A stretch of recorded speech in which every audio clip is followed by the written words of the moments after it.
পরম করুণাময় মহান আল্লাহ তাআলার নামে শুরু করছি, যিনি অত্যন্ত মেহেরবান। সুপ্রিয় দর্শক, আজকে আমরা জানব ইমামুল আউলিয়া গাউসুল আজম বড়পীর আব্দুল কাদের জিলানী রহমাতুল্লাহি আলাইহির একটি হৃদয়স্পর্শী গল্প। এমন কি ঘটেছিল যার কারণে কবরস্থানের সমস্ত কবরবাসী কবর থেকে উঠে এসেছিল। সুপ্রিয় দর্শক, বাগদাতে এমন একজন নারী বসবাস করতেন, তিনি ছিলেন বিধবা। কিছুদিন পূর্বে তার স্বামী ইন্তেকাল করেছিল। এই বিধবা নারীর একজন পুত্র ছিল, যে মহান আল্লাহ তাআলার ইচ্ছায় অসুস্থ হয়ে গিয়েছিল।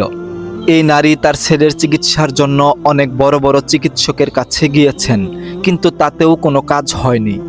এই কারণে এই নারী খুবই পেরেশান অবস্থার মধ্যে পড়ে যায়, কারণ তার ছেলের অবস্থা দিন দিন খারাপ থেকে খারাপ হতে লাগছিল। এই বিধবা নারীর এই দুনিয়ায় তার ছেলে ব্যতীত আর কেউই ছিল না।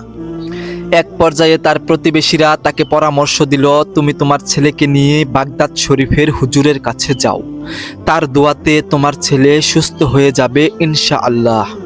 এই কথা শুনে সেই বিধবা নারী তার ছেলেকে নিয়ে বাগদাদ শরীফের দিকে রওনা দিল। রাস্তার মাঝেই তার ছেলের অবস্থা খুবই খারাপ হয়ে যায় এবং সে বেহুশ হয়ে পড়ে যায়।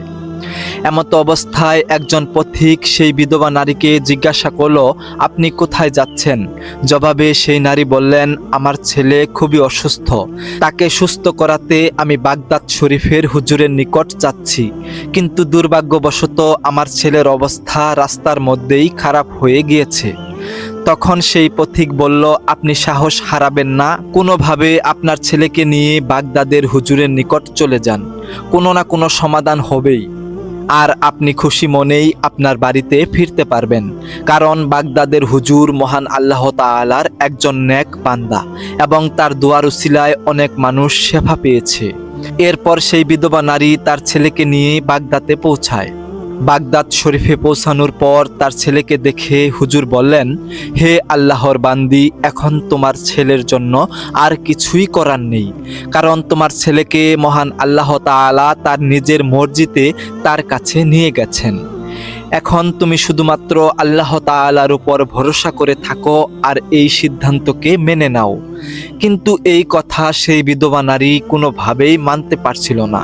সে চিৎকার করে কাঁদতে থাকে। সেই সময় সেখানে খুব সুন্দর একটি বাচ্চা চলে আসে। সে এসে সেই বিধবা নারীকে জিজ্ঞাসা করে, তুমি কাঁদছো কেন? তোমার কি হয়েছে? সুন্দর বাচ্চাটিকে দেখে বিধবা নারী বলতে থাকে, তোমাকে আর কি বলবো, তুমি তো অনেক ছোট একটি বাচ্চা।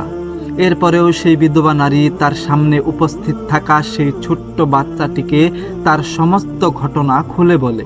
সেই নারী বলতে থাকে কিভাবে তার ছেলে অসুস্থ হলো আর কিভাবে সে তার ছেলেকে নিয়ে এই বাগদাতে এসেছে, যেন হুজুরের দোয়ায় সে সুস্থতা ফিরে পায়।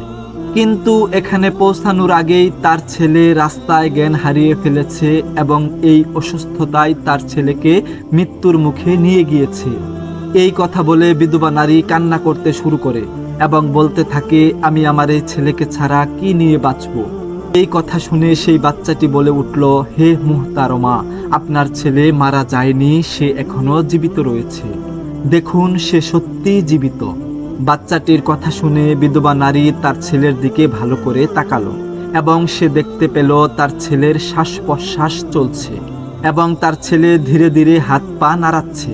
তখন সেই বিধবা নারী অবাক হয়ে সুন্দর বাচ্চাটিকে জিজ্ঞাসা করল, আমার মৃত পুত্র কিভাবে জীবিত হলো?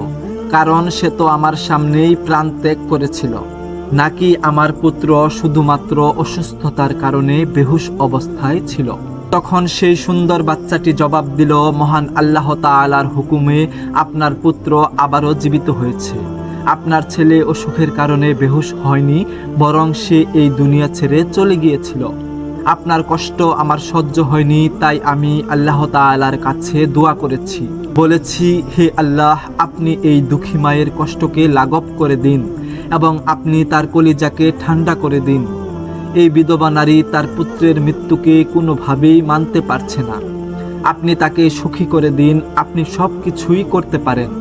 দোয়ার উসিলায় মানুষের তাকদীর পর্যন্ত বদলে যায়, আর আপনি তো সকল ক্ষমতার মালিক, আপনি চাইলে তার সমস্ত সুখ তাকে ফিরিয়ে দিতে পারেন। আপনি এই ছেলেকে পুনরায় হায়াত দান করুন। আমি এভাবেই মহান আল্লাহ তাআলার কাছে দোয়া করেছি এবং মহান আল্লাহ তাআলা আমার দোয়া কবুল করেছেন। এখন আপনার পুত্র আপনার নিকট সহি সালামত অবস্থায় রয়েছে। তখন সেই বিধবা নারী সেই বাচ্চাটিকে জিজ্ঞাসা করলেন, আমি সবই মানছি, কিন্তু তুমি কে? তোমার পরিচয় কি?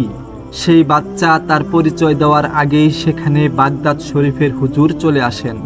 সেই মহিলার ছেলেকে পুনরায় জীবিত দেখেই হুজুর বুঝতে পারলেন এখানে কি ঘটেছে। তখন হুজুর বাচ্চাটিকে বললেন, বেটা, তুমি এখনো তাকদীরের ব্যাপারটা পুরোপুরি বুঝতে পারোনি। আমি জানি তোমার দোয়ার উসিলায় মহান আল্লাহ তাআলা এই বিধবা নারীর পুত্রকে পুনরায় হায়াত দান করেছেন। আমার প্রশ্ন, তুমি এমনটা কেন করলে? মানুষ তো এই কথাকে কোনোভাবেই মানবে না। এটা বলেই হুজুর একটি বেত নিয়ে আসলেন। বেত দেখেই বাচ্চাটি দৌড় দিল। হুজুরও বাচ্চার পেছনে দৌড়াতে শুরু করলেন। আসলে বেত দিয়ে প্রহার করার উদ্দেশ্য এই হুজুরের ছিল না। তিনি শুধুমাত্র ভয় দেখানোর জন্যই এমনটা করেছিলেন। এমত অবস্থায় সেই বাচ্চাটি হুজুরের ভয়ে প্রাণপণে ছুটছিল। তখন সামনেই একটি কবরস্থান ছিল যেখানে অসংখ্য কবর ছিল। আর সেই বাচ্চাটি কবরস্থানের পাশ দিয়ে ছুটতে ছুটতে বলতে থাকে, হে কবরবাসী, হুজুরের হাত থেকে আমাকে বাঁচাও। আর সেখানেই ঘটে গেল একটি অদ্ভুত ঘটনা। ছোট্ট বাচ্চার কথায় কবরস্থানের সমস্ত মুর্দারা কবর থেকে উঠে আসতে শুরু করলেন এবং সেই মুর্দারা সেই ছোট্ট শিশুটির সামনে ডালের মতো দাঁড়িয়ে গেল। অর্থাৎ এক পাশে হুজুর এবং অন্য পাশে সেই কম বয়সী ছেলেটি এবং তাদের মাঝখানে কবর থেকে উঠে আসা মুর্দারা। এই দৃশ্য দেখে হুজুর এবার সেই ছোট বাচ্চাটিকে বললেন, আমি জানি তুমি আসলে কে। আমি তোমার ক্ষমতার সঙ্গে পেরে উঠব না। আমি শুধু বলছিলাম তুমি এত ছোট বয়সেই তোমার এই ক্ষমতাগুলো দেখিও না, কারণ লোকেরা তোমার এই সমস্ত বিষয় বিশ্বাস করবে না এবং পরবর্তীতে তোমার উপরে আঙ্গুল তুলে কথা বলবে, তোমাকে দোষারোপ করবে। তখন এই বাচ্চাটি বলল, হুজুর, আমি তো এটা ইচ্ছা করে করিনি। সেই মা কিভাবে কান্না করছিল, আর সেই মাকে কান্না করা অবস্থায় দেখে আমি সহ্য করতে পারিনি। এই মা কিভাবে তার সন্তানের মৃত্যুকে সহ্য করবে, আর সে কিভাবে একা একা তার সন্তানকে দাফন করবে, আর এই মা কিভাবে তার সন্তানকে ছাড়া থাকবে। এই কথাগুলো আমার একদমই সহ্য হচ্ছিল না।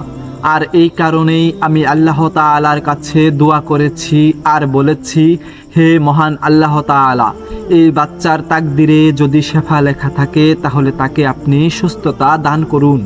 আর যদি মৃত থেকে জীবিত করা সম্ভব হয় তবে আপনি আমার দোয়া কবুল করে নিন, তাকে হায়াত দান করুন। আপনার দরবারে সমস্ত অসম্ভব জিনিসকে সম্ভব করা যায়। বান্দারা তো অক্ষম, কিন্তু আপনি তো সবই পারেন। মহান আল্লাহ তাআলা আমার দোয়া কবুল করেছেন আর এই ছেলে পুনরায় জীবিত হয়ে গিয়েছে। হুজুর, আপনি বলুন এখানে আমি কি ভুল করেছি?